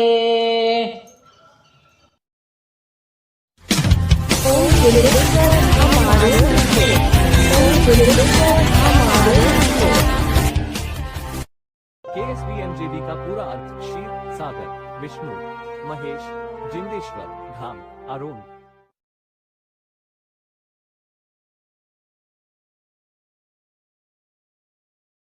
8वें अध्याय का महत्तम सुनिए सभी भक्तजन। भगवान शिव कहते हैं, देव अब 8वें अध्याय का महत्तम सुनो, उसके सुनने से तुम्हें बड़ी प्रशंसा होगी। लक्ष्मी जी की पूछने पर भगवान विष्णु ने उन्हें इस प्रकार 8वें अध्याय का महत्तम बतलाया था। दक्षिण में अमृतापुर नामक एक प्रसिद्ध नगर है। वह भाव शर्मा नाम का एक ब्राह्मण रहता था, जिसने वेश्या को पत्नी बनाकर रखी थी। वह मांस खाया, मंदिर पीता, श्रेष्ठ पुरुषों को धन चुराया, पराई स्त्रियों से व्यभिचार करता और शिकार खेलने में दिलचस्पी रखता था। वह बड़ी भयानक स्वभाव का था और मन में बड़ी बड़ी हौसले रखता था। एक दिन मंदरा पीने वालों का समाज जुटा था। उसमें भाव शर्मा भर पेट ताड़ी पी खूब गले तक उसे चढ़ाई अथवा आजीवों से अत्यंत पीड़ित होकर वह पाप आत्मा कल वंश मर गई और बहुत बड़ा ताड़ का वृक्ष हुआ। उसकी घनी जटा छाया यह अक्ष लेकर ब्रह्म रक्षक भावों को प्राप्त हुए।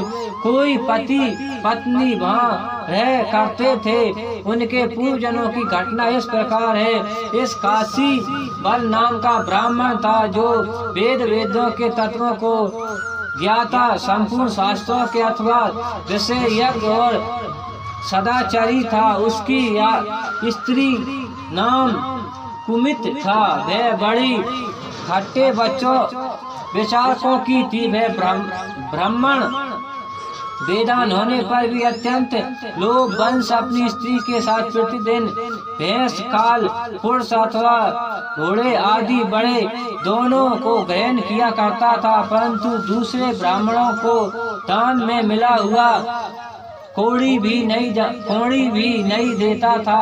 वो ही दोनों पति पत्नी काल वंश मृत्यु को प्राप्त होकर ब्रह्म रक्षण से हुए भूख और प्यास से पीड़ित हो इस पृथ्वी पर घूमते हुए उसी ताड़ का वृक्ष के पास आए और उसके मूल भाव से विश्राम करने लगे। इसके बाद पत्तों ने पति से पूछा, नाथ, हम लोगों को ये मोहन दुखों कैसे दूर होंगे तथा इस ब्रह्म रक्षक योनि से किस प्रकार हमें दोनों की मृत्यु होगी, मुक्ति होगी। तब उस ब्रह्मा ने कहा, ब्रह्म वेद के उपदेश, अत्यंत तत्वों के विचार और कर्म विधि के ज्ञान बिना किस प्रकार संकटों से छुटकारा मिल सकता है। यह सुनकर पत्नी पूछी कि तत्वत प्रेम बद्ध की कर्म पुरुष वही ब्रह्म है, आत्मा क्या है और कर्म कौन सा है। उसकी पत्नी के इतने कहते ही जो आश्चर्यजनक घटना घटी हुई उसको सुनो।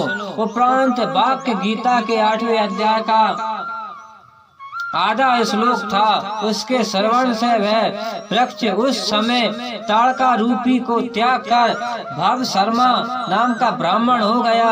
तत्काल ज्ञान होने से विशुद्ध चिंतित होकर वह पाप को चलने से मुक्त हो गया तथा उस आधे श्लोक के ही महत्तम से वो पति पत्नी भी मुक्त हो गईं। उनके मुख से सदैव 8वें अध्याय का आधा श्लोक निकल पड़ा था।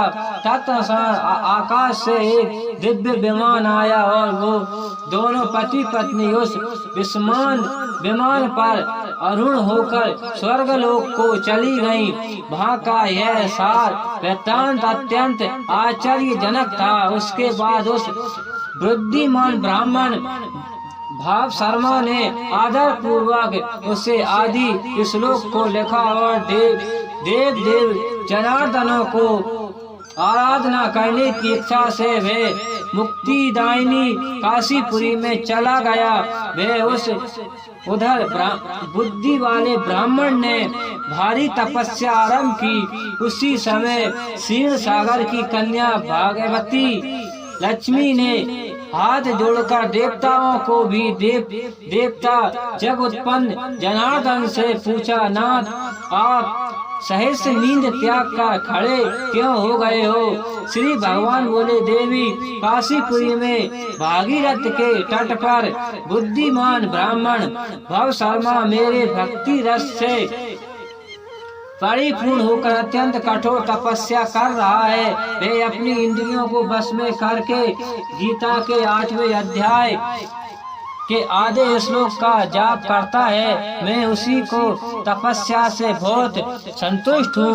बहुत देर से उसकी तपस्या को अनुरूप फलों को विचार कर रहा हूँ। फिर ये इस समय भय फल देने में उत्कंठित हूँ। पार्वती ने पूछा, भगवान श्री हरि सदा प्रसन्न होने पर भी जिसके लिए चिंतन हो उठे हैं, उस भागवत मुद्द भव सुशर्मा ने कौन सा फल प्राप्त हुआ है? श्री महादेव जी बोले, हे देवी दिव्य श्रेष्ठ भाव सुशर्मा प्रसन्न हुआ।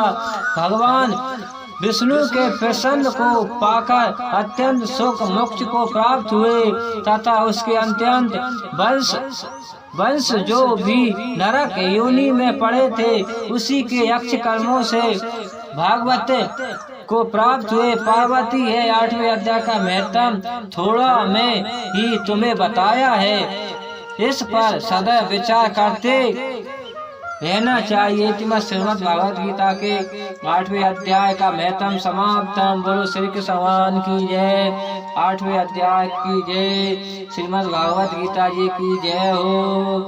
सभी देवी देवतन की जय हो।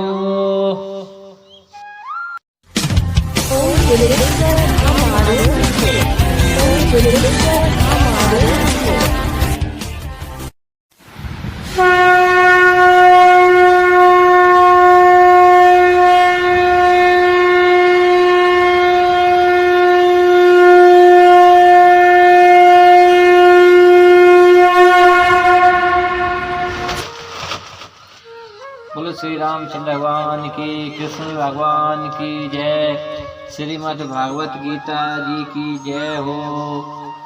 सभी भक्तजन श्रीमद् भागवत गीता के 9वें अध्याय का श्रवण करेंगे। सभी भक्तजन 9वें अध्याय का श्रवण कीजिए। श्रीमद् भागवत गीता जीवन का एक महत्वपूर्ण ग्रंथ है। इसको सुनो और अपने जीवन में उतारो। श्रीमद् भागवत गीता का 9वां अध्याय। उसके उपरांत श्री कृष्ण भगवान बोले, हे अर्जुन तुझे दोषी रहित भक्ति के लिए इस परम गोपनीय ज्ञान को रहस्य के सहित कहूँगा कि जिसको जानकर तू दुख रूपी संसार से मुक्त हो जाएगा। यह ज्ञान सब विद्याओं का राजा तथा सब गोपनीयों का भी राजा तथा बड़ी अति पवित्र उत्तम प्रत्यक्ष फल वाला है, धर्म युक्त है, साधन करने को बड़ी सुगम और अविनाशी है। हे परंतु इस तत्व ज्ञान रूपी धर्म में सिद्धि रहित पुरुष मेरे को ना प्राप्त होकर मृत्यु रूपी संसार चक्र में भ्रमण करते हैं।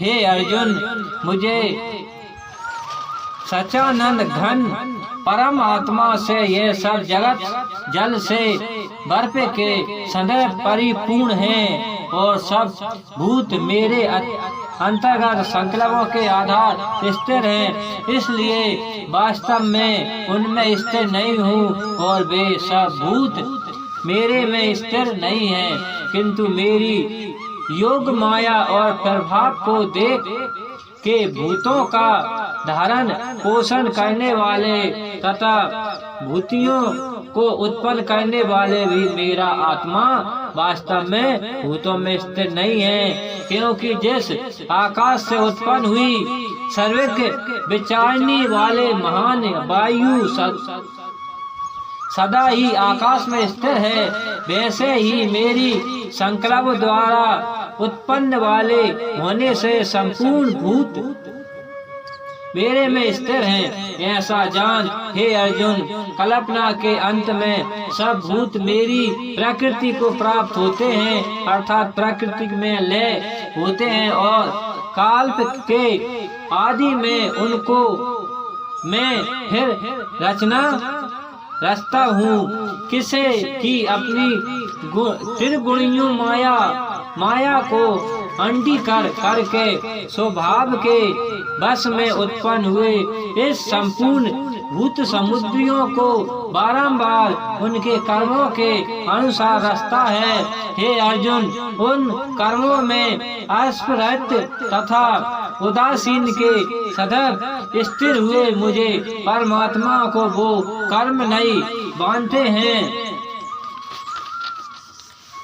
हे अर्जुन, मुझे अधिष्ठा के संकोच से यह मेरी माया चराचर सहित सर्व जगत को रचती है, और इस ऊपर कहे हुए हेतु से ही यह संसार आगमन मन रूपी चक्र में घूमता है। ऐसा होने पर भी संपूर्ण भूतों के महान ईश्वर रूपी मेरे परम भाव को न जानने वाले मूढ़ी लोग मनुष्य का शरीर धारण करने वाले मुझे परमात्मा को तुझे समझते हैं, अर्थात अपनी योग माया से संसार के उद्धार के लिए मनुष्य रूप में विचलित हुए को साधारण माया मानते हैं, जो कि वृक्ष आशा पृथ्वी कर्म और पृथ्वी ज्ञान वाले ज्ञानी जन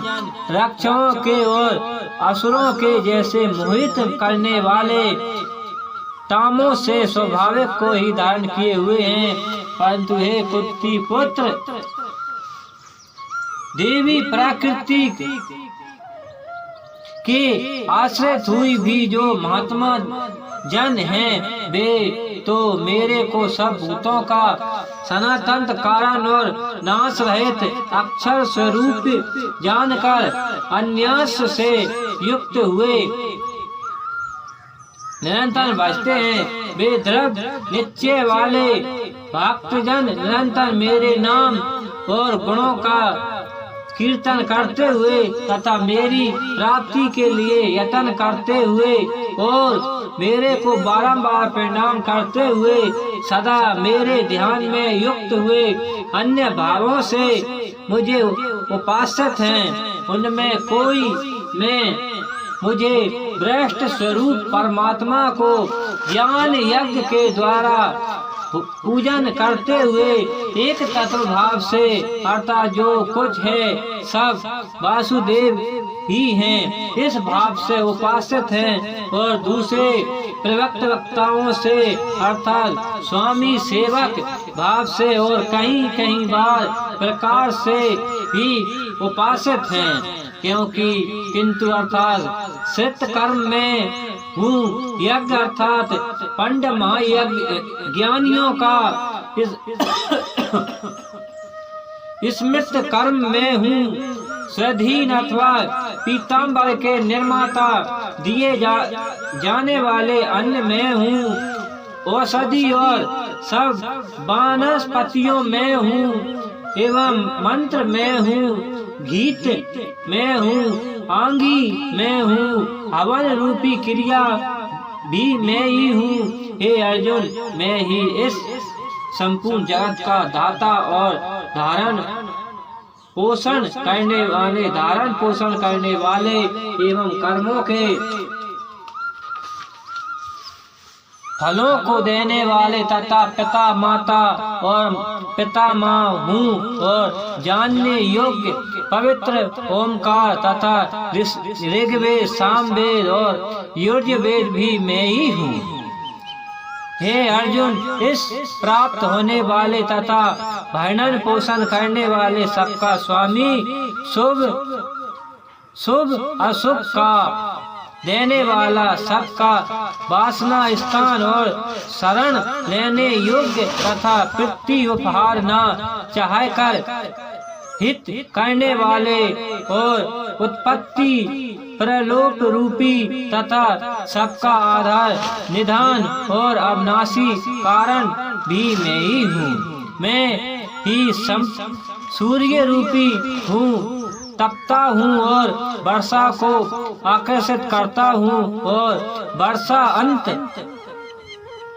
हूँ। और अर्जुन में ही अमृत और मृत्यु एवं सत्य और असत्य भी सब कुछ मैं ही हूँ। परंतु जो तीनों वेदों में विधान किया हुआ सकाम कर्मों को करने वाले और सोम रस को पीने वाले पापों से पवित्र हुए पुरुष मेरे को यज्ञ के द्वारा पूजा कर स्वर्ग को प्राप्ति को चाहते हैं, वे पुरुष अपने पुण्य के फल रूपी इंद्र लोक को प्राप्त होकर स्वर्ग में दिव्य देवताओं के भोगों को भोगते हैं।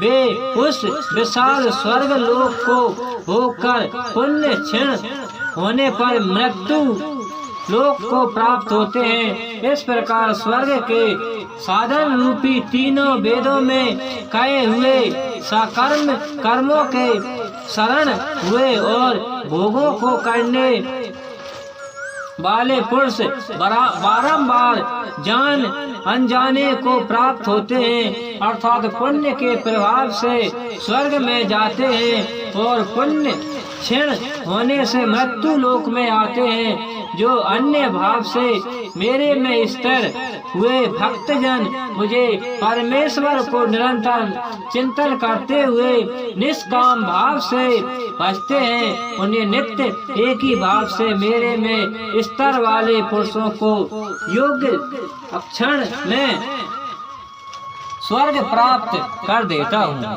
हे अर्जुन, यपि सिद्धि से युक्त हुए जो सकर्मी भक्त दूसरे देवताओं को पूछते हैं, वे भी मूर्खों ही पूछते हैं, किंतु उनका भय पूजन अविधि पूर्वक है, अर्थात अज्ञान पूर्वक है, क्योंकि संपूर्ण यज्ञ का भुक्त और स्वामी ही मैं ही हूँ, परंतु वे मुझे आदि यज्ञ स्वरूप परमेश्वर को तत्वों से नहीं जानते, इसी से गिरते हैं अतः पुनः जन्म को प्राप्त होते हैं। कारण यही नियम है कि देवताओं को पूजने वाले देवताओं को प्राप्त होते हैं, पीताम्बरों को पूजने वाले पीताम्बरों को प्राप्त होते हैं, भूतों को पूजने वाले भूतों को प्राप्त होते हैं और मेरे भक्त मेरे को ही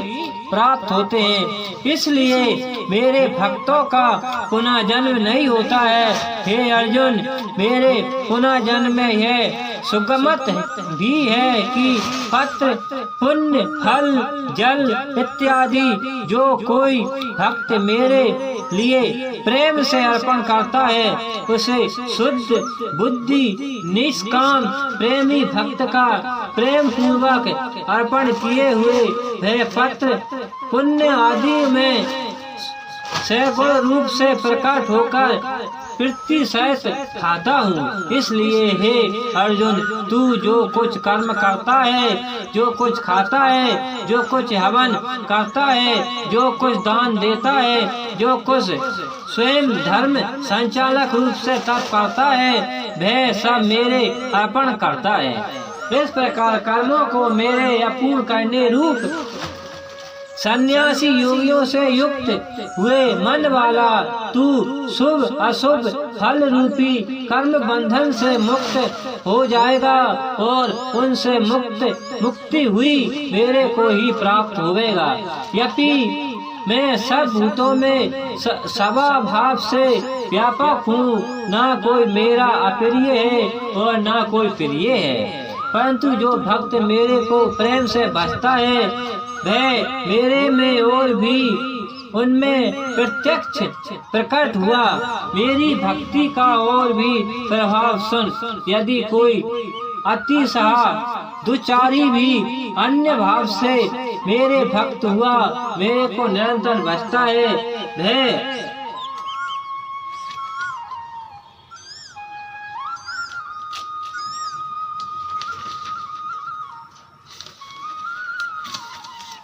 साधु ही मान्य योग्य हैं, क्योंकि वे यथार्थ निश्चय वाले हैं, अर्थात उनसे भली प्रकार निश्चय कर लिया है कि परमेश्वर के महीने के सामने अन्य कुछ भी नहीं है। इसलिए वे शीघ्र ही धर्मात्मा हो जाते हैं और सदा रहने वाली परम शक्ति को प्राप्त होते हैं। हे अर्जुन, तू निश्चय पूर्वक सत्य जान कि मेरा भक्त नष्ट नहीं होता है, क्योंकि हे अर्जुन, स्त्री, वैश्य, शूद्र आदि का तथा पाप योनि वाले भी जो कोई होवे वे भी मेरे शरण होकर तो परम गति को ही प्राप्त होते हैं।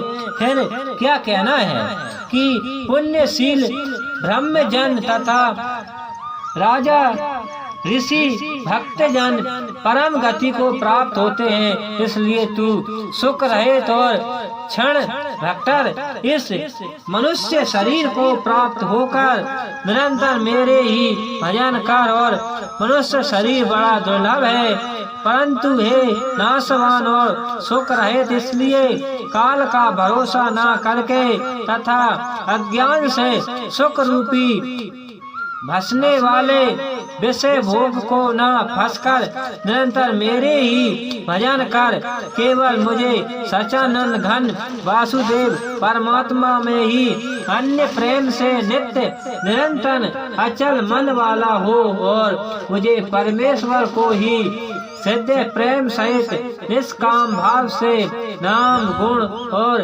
प्रभाव के श्रवण कीर्तन मन और पाठन पठन द्वारा निरंतर बहने वाला हो तथा मुझे शंख चक्र गदा ब्रह्म और कीटरी कुंडलियां आदि विस्मरण से युक्त पीताम्बर वनमाला और कस्तूर भाव धारणी विष्णु का मन वाणी और शरीर के द्वारा सर्वज्ञ संपूर्ण करके अतिशय श्रद्धा भक्ति और प्रेम से विहालता पूर्वक पूजन करने वाला हो और मुझे सर्वशक्तिमान विभूति बल ऐश्वर्य मधुर गंभीरता उदारता वैशल और सुधरता आदि भक्ति सहित गुणों से उत्पन्न सबके आश्रय रूपी वासुदेव को विनम्र भाव पूर्वक भक्ति सहित दंडवता प्रणाम कर इस प्रकार मेरे शरण हुए। तू आत्मा को मेरे में एक ही भाव करके मेरे को ही प्राप्त होवेगा। इति श्रीमद् भागवत गीता के 9वें अध्याय समाप्तम। बोलो श्री कृष्ण भगवान की जय। भागवत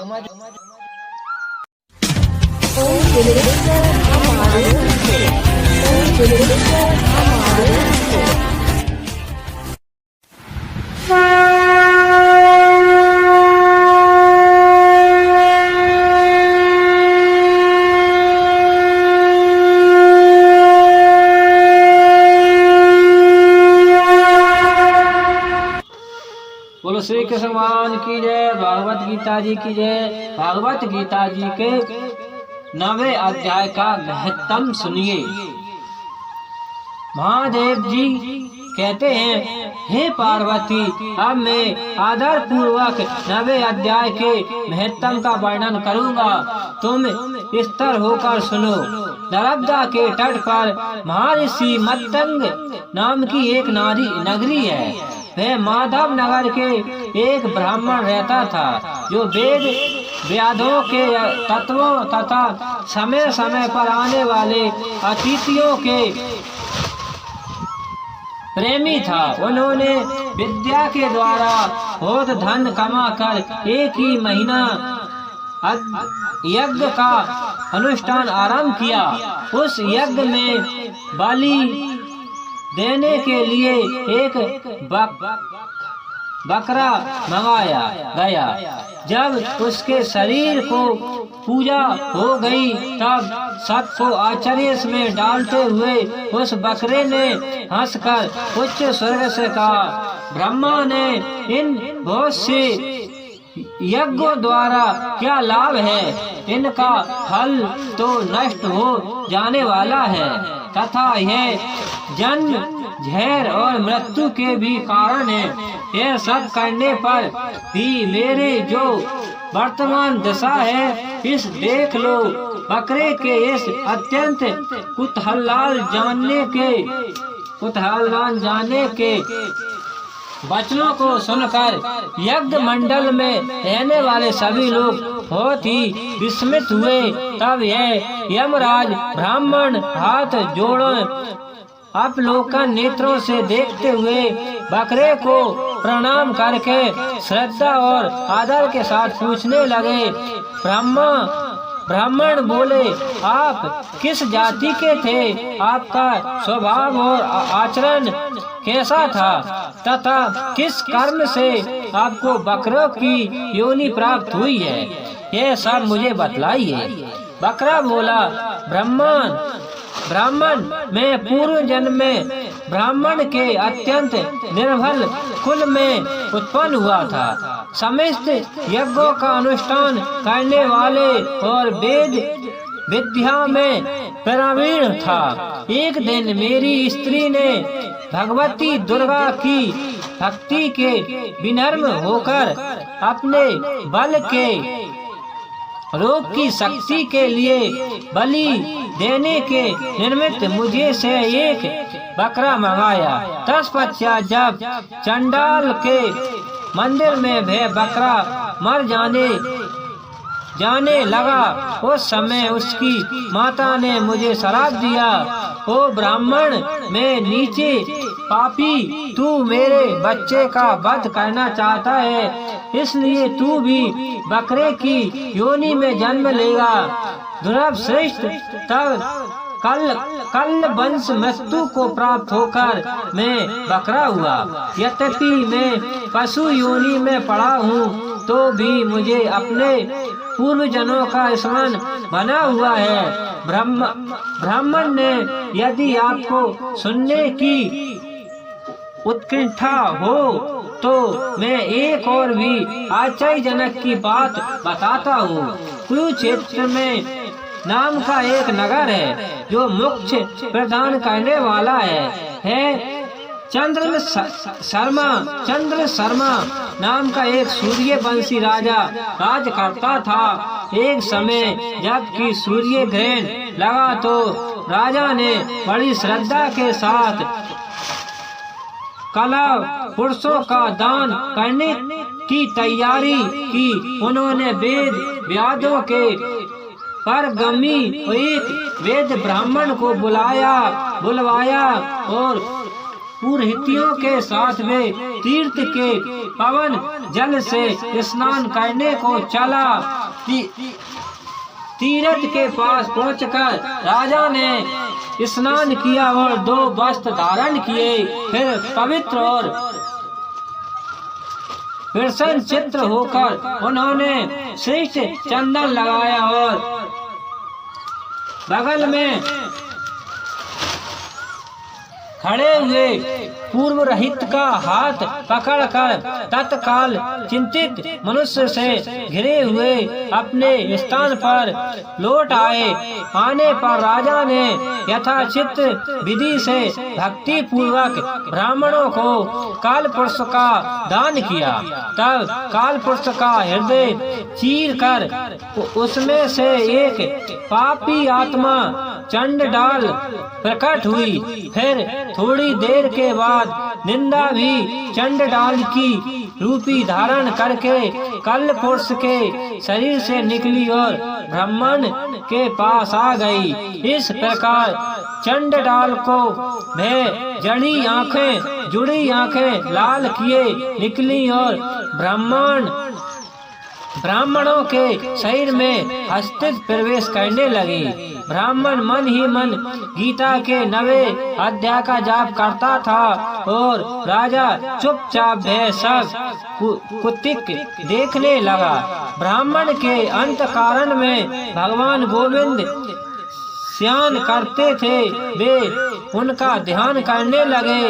ब्राह्मण ने जब गीता के 9वें अध्याय का जाप करता हुआ अपने आश्रयभूत भगवान का ध्यान किया, उस समय गीता के अक्षर में प्रकट हुए विष्णु दूत द्वारा पीड़ित होकर वे दोनों चांडाल भाग चले।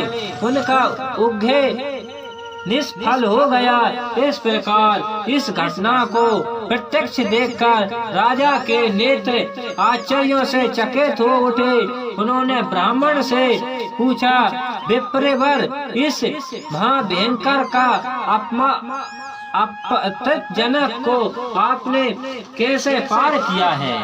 आप किस मंत्र का जाप तथा किस देवता का स्मरण कर रहे थे? वह पुष्प तथा वह स्त्री कौन थी? वो दोनों किस उपस्थिति की हुए थे? फिर वे शांत कैसे हो गए? यह सब मुझे बतलाइए। ब्राह्मण ने कहा, राजन, चंडाल का रूप धारण करके भयंकर पापी ही प्रकट हुआ था तथा वह स्त्री निंदक की साक्षात मूर्ति थी।